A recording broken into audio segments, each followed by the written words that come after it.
Hello friends, welcome to Sivan Architecture. நம்ம சேனலில் வந்து பார்த்தீங்கன்னா சிவில் இன்ஜினியரிங் அண்டு இன்ஜினியரிங் ஸ்டூடெண்ட்டுக்கு யூஸ்ஃபுல்லான ஒரு சாஃப்ட்வேர் பற்றி பார்க்க போகிறோம். அந்த சாஃப்ட்வேர் தான் Revit architecture. Revit architecture software பார்த்தீங்கன்னா பில்டிங் எலிவேஷன் கிரியேட் பண்ணுறதுக்கு யூஸ் பண்ணுறாங்க. இந்த ரிவிட் சாஃப்ட்வேர் யூஸ் பண்ணி ஒரு பில்டிங்கோட ரெசிடென்ஷியல் பில்டிங், அப்படி இல்லைன்னா கமர்ஷியல், அப்படி இல்லைன்னா அப்பார்ட்மெண்ட் பில்டிங், இதுக்கெல்லாம் நம்ம டிசைன் பண்ணிக்க முடியும். இந்த வீடியோவில் ரிவிட் ஆர்கிடெக்சரோட இன்ட்ரோடக்ஷன் அண்டு ஹிஸ்ட்ரி பற்றி தெரிஞ்சுப்பீங்க. இதில் வந்து பார்த்தீங்கன்னா ஃபஸ்ட்டு நம்ம பார்க்க போகிறது அபவுட் பிம். பிம்னா என்ன, அதை பற்றி தான் பார்க்க போகிறோம். பிம்ங்கிறது பில்டிங் இன்ஃபர்மேஷன் மாடலிங்னு சொல்லுவாங்க. அப்படின்னா கட்டிட தகவல் மாதிரியாக்கம். ஒரு கட்டிடத்தில் இருப்பு காலம் முழுவதும் அது தொடர்பான தரவுகளை உருவாக்கி அவற்றை மேலாண்மை செய்யும் ஒரு வழிமுறையாகும். இதுதான் பிம்மோட டெஃபினேஷன்ஸ். பிம் என்ற புக்கை வந்து பிம் புக்கோட ப்ரொஃபஸர் வந்து பார்த்தீங்கன்னா சார்லஸ் எம் ஈஸ்ட்மன். அவர் தான் இந்த பிம் என்ற புக்கை வந்து பப்ளிஷ் பண்ணாங்க. அது எப்போனா 1970 தான் பப்ளிஷ் பண்ணாங்க ஃபஸ்ட்டு. அதுக்கப்புறம் பிம்ன்ற கான்செப்டை வச்சு ஒரு பில்டிங் எலிவேஷனை ஃபஸ்ட்டு க்ரியேட் பண்ணுறதுக்கு யூஸ் பண்ண சாஃப்ட்வேர் தான் கிராஃபிக்ஸ் சாஃப்ட் ஆர்கிகேட். அது எப்போ யூஸ் பண்ணாங்கன்னா 1987. நெக்ஸ்ட் நம்ம பார்க்க போகிறது இன்ட்ரோடக்ஷன் டு ரிவிட் ஆர்கிடெக்சர். இந்த ரிவிட் ஆர்கிடெக்சர் வந்து பார்த்தீங்கன்னா கம்ப்யூட்டர் எய்டட் டிசைன்னு சொல்லுவாங்க, அப்படி இல்லைன்னா கம்ப்யூட்டர் எய்டட் டிராஃப்டிங்னு சொல்லுவாங்க. இதில் வந்து இன்டெலிஜென்ட் 3D ஆப்ஜெக்ட் யூஸ் பண்ணி ரியலாக அந்த பில்டிங்கோட எப்படி இருக்கோ அது மாதிரி நம்ம வந்து க்ரியேட் பண்ணிக்க முடியும். இதை வந்து பார்த்தீங்கன்னா 4D கேடுன்னு சொல்லுவாங்க. அது 4D கேடுனா இப்போ டைம் யூஸ் பண்ணி க்ரியேட் பண்ணுறது. அது வந்து 4th டைமென்ஷனாக இருக்கும். இப்போது பொதுவாக ஒரு பில்டிங் க்ரியேட் பண்ணுறதுக்கு எவ்வளோ டியூரேஷன் ஆகுது அதை பேஸ் பண்ணி கொண்டு வர்றது தான் இந்த 4D கேடுன்னு சொல்லுவாங்க. நெக்ஸ்ட் இந்த சாஃப்ட்வேர் டெவலப்பர் வந்து பார்த்தீங்கன்னா ஆட்டோடெஸ்க். நெக்ஸ்ட்டு இந்த சாஃப்ட்வேரோட ஹிஸ்ட்ரியை பற்றி நம்ம பார்க்க போகிறோம். ஹிஸ்ட்ரி. இப்போ ரிவிட் வந்து ஃபஸ்ட்டு டெவலப் பண்ண கம்பெனி வந்து பிடிசி. பிடிசிங்கன்னா பேராமெட்ரிக் டெக்னாலஜி கார்பரேஷன் சொல்லுவாங்க. அது எப்போ ஃபஸ்ட்டு ஸ்டார்ட் பண்ணாங்கன்னா October 31, 1997 வந்து ஸ்டார்ட் பண்ணாங்க. அதுக்கு வந்து ஃபஸ்ட்டு வந்து என்ன நேம் இருந்துச்சுன்னா சார்லஸ் ரிவர் என்ற நேம் தான் இருந்துச்சு. அதுக்கப்புறம் தான் வந்து ஆட்டோடெஸ்க்காரங்க வந்து பிடிசி கம்பெனிகிட்ட வந்து பர்ச்சேஸ் பண்ணி வாங்கிட்டாங்க.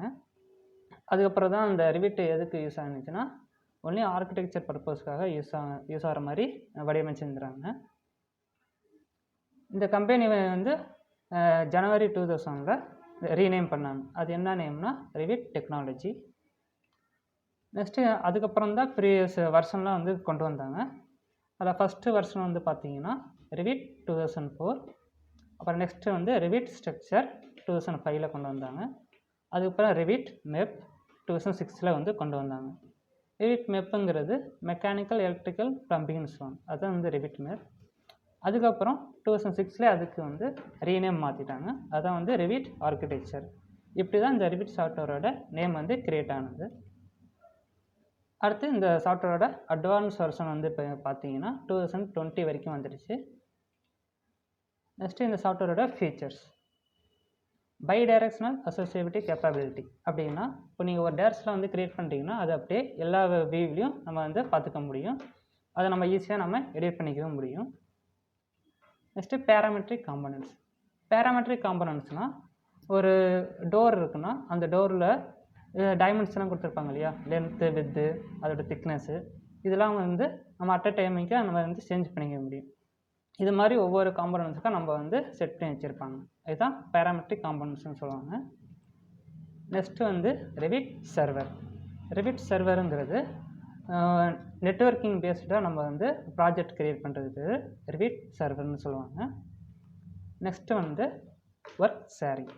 ஒர்க் ஷேரிங்னா இப்போ ஒரு மல்டி ஸ்டோரி பில்டிங் வந்து நீங்கள் க்ரியேட் பண்ணுறீங்கன்னா அதுக்குன்னு வந்து ஒருத்தரே அந்த டிசைன் வந்து பண்ண மாட்டாங்க. அப்போ என்ன பண்ணுவாங்கன்னா இந்த ஒர்க்கை வந்து பிரித்து கொடுத்துருவாங்க. அதுக்கப்புறம் அந்த ஃபைலை வந்து நம்ம வந்து சென்ட்ரல் ஃபைல்னு சொல்லுவாங்க. மெயின் ஃபைல் வந்து சென்ட்ரல் ஃபைலு. அதுக்கப்புறம் ஒர்க்கு பிரித்து கொடுக்குற ஃபைல் வந்து லோக்கல் ஃபைல். இது மாதிரி சென்ட்ரல் ஃபைல், லோக்கல் ஃபைல் ரெண்டுத்தையும் கம்பேர் பண்ணி ஒர்க் பண்ணுறது தான் ஒர்க் ஷேரிங்னு சொல்லுவாங்க. நெக்ஸ்ட்டு வந்து இதில் கன்ஸ்ட்ரக்ஷன் மாடலிங்கில் என்னென்ன நம்ம யூஸ் பண்ணுறோமோ அது எல்லாமே இதில் இருக்கும். ஃபார் எக்ஸாம்பிள் ஒரு வால், ரூஃப், ஃப்ளோர், சீலிங், காலம் இது எல்லாமே இதிலே வச்சுருப்பாங்க. நெக்ஸ்ட் வந்து இம்போர்ட் அண்ட் எக்ஸ்போர்ட். இம்போர்ட்டுங்கிறது நம்ம ஆட்டோகேட்லேருந்து 2D டிராவிங்ஸ் வந்து இம்போர்ட் பண்ணிக்க முடியும். அண்டு இமேஜ் ஃபைலையும் நம்ம வந்து இம்போர்ட் பண்ணிக்க முடியும். எக்ஸ்போர்ட் நம்ம வந்து 3D ஆப்ஜெக்ட் போட்டு அதை அப்படியே நம்ம வந்து இமேஜாக வந்து எக்ஸ்போர்ட் பண்ணிக்க முடியும்.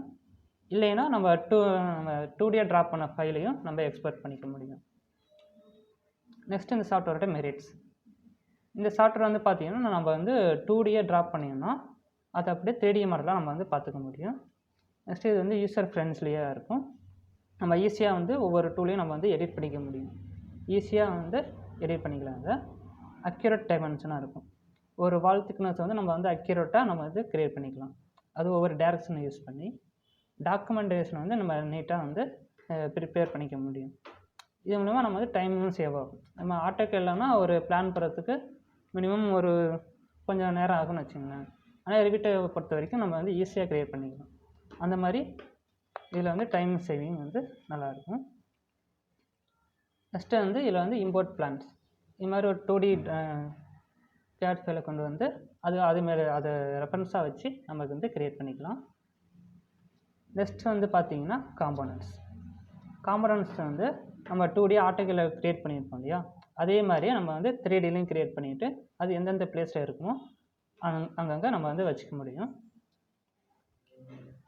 நெக்ஸ்ட் வந்து எடிட்டபிள் அண்டு மல்டிவியூஸ். ஒரு வியூ வந்து பிளான் வியூவில் நான் க்ரியேட் பண்ணியிருக்கேன். அது அப்படியே நம்ம வந்து அட் அ டைம்லேயே 3D வியூலையும் நம்ம பார்த்துக்க முடியும். பிளானை ட்ரா பண்ணுறது அப்படியே 3D வியூலையும் நம்ம வந்து வரும். அதே மாதிரி எலிவேஷன் வியூலையும் நம்ம வந்து பார்த்துக்கலாம். 3 வியூஸ் வந்து பேசிக்காக வச்சுருப்பாங்க. பிளான், எலிவேஷன், செக்ஷன்ஸ் இது மாதிரி இருக்கும். அதனால தான் இதை வந்து எடிட்டபிள் அண்டு மல்டிவியூஸ்னு சொல்கிறாங்க. நெக்ஸ்ட்டு இது வந்து மெட்டீரியல் நம்ம வந்து அப்ளை பண்ணிக்கணும். அது ஒவ்வொரு பார்ட்டாக வந்து கட் பண்ணி அதுக்கு நான் வந்து தனியாக வந்து மெட்டீரியல்ஸ் வந்து அப்ளை பண்ணிக்க முடியும். இது வந்து சன் பாத் செட்டிங். நெக்ஸ்ட்டு பார்க்க போகிறது சன் பாத் செட்டிங்கில் வந்து பார்த்திங்கன்னா ஒரு பில்டிங்க்கு லைட்டிங் வந்து எப்படி வைக்க முடியுமோ அப்போ தான் வந்து நம்ம குவாலிட்டியான இமேஜ் வந்து நம்ம வந்து கொண்டு வர முடியும். அந்த பில்டிங் லைட்டிங்ஸ் அது வந்து கரெக்டாக இருக்கும். ஓகேங்களா, இதான் வந்து சன் பாத் செட்டிங்னு சொல்கிறாங்க. நெக்ஸ்ட்டு வந்து இந்த ப்ராஜெக்டோட சாம்பிள்ஸ் பார்க்கலாம். சாம்பிள் ப்ராஜெக்ட் ரிவிட்டை யூஸ் பண்ணி என்னென்ன ப்ராஜெக்ட் பண்ணியிருக்காங்களோ அதை வந்து இப்போ பார்க்க போகிறோம். இதில் வந்து ரிவிட்டில் போட்ட மாடல்ஸ் இது மாதிரி நம்மளும் வந்து க்ரியேட் பண்ணிக்க முடியும். இது மாதிரி ஒவ்வொரு இதுக்கும் இருக்குது. ஒவ்வொரு மாடலிங்காக நம்ம வந்து க்ரியேட் பண்ணிக்கலாம். இது மாதிரி தான் ஹெச்டி குவாலிட்டி ரெண்டரிங் இமேஜாக நம்ம வந்து எக்ஸ்போர்ட் பண்ண போகிறோம். இதெல்லாம் வந்து நம்ம ஃபியூ கிளாஸில் வந்து பார்க்கலாம் எப்படி க்ரியேட் பண்ணுறதுன்ட்டு. இது மாதிரி ஒவ்வொரு மாடல்ஸாக இருக்கும்.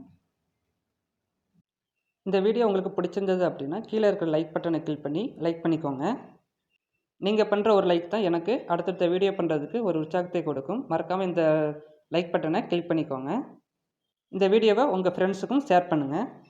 ஃபஸ்ட்டு நீங்கள் நம்ம சேனலில் இந்த வீடியோ பார்க்குறீங்க அப்படின்னா கீழே ஒரு ரெட் கலர் பட்டன் இருக்கும், அதை கிளிக் பண்ணி சப்ஸ்கிரைப் பண்ணிக்கோங்க. கூடவே ஒரு பெல் ஐக்கான் க்ரியேட் ஆகும், அதையும் கிளிக் பண்ணிட்டீங்க அப்படின்னா நம்மளுடைய சேனலில் வர எல்லா வீடியோவுமே ஒரு நோட்டிஃபிகேஷனாக உங்கள் மொபைலில் வந்துக்கிட்டே இருக்கும். நன்றி, வணக்கம்.